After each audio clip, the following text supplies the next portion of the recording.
tarde, pero quiero decirles que si la gente supiera desde cuándo se prende una fogata, esto no es algo nuevo.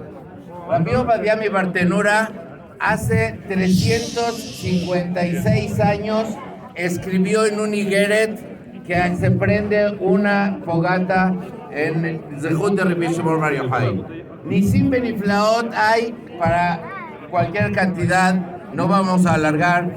Quiero pedirle a todos los que están presentes, por favor, los del final, que entiendan una cosa.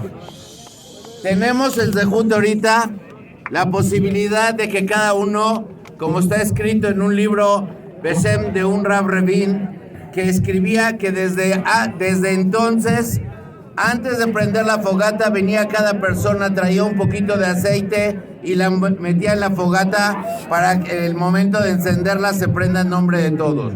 Pedimos a cualquier persona que quiera venir y ser shutaf en la acá de esta fogata, que venga, que eche un poquito de aceite. Una vez que la prendamos ya no va a haber forma de acercarse. Por favor, el que quiera tener el zehut, que venga ya. Así ya podemos pasar a la encendida del Hakam Tawil Kabod.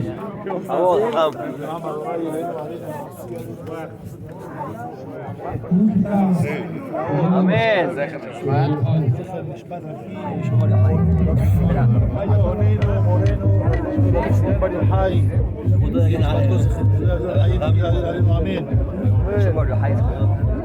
Poquito para que alcance a todos, Baruch Hashem.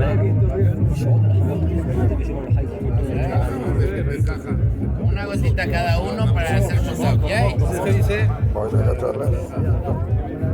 Ponte la equipa para que sea más seguro. Ay, ¿y mi equipa? ¿Sí?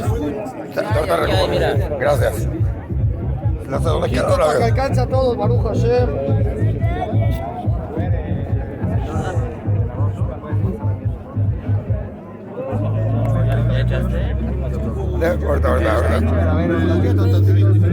Ahorita. Tantito, vayan echando todo.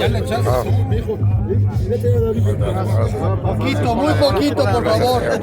Muy poquito, por favor, para que alcance para todos.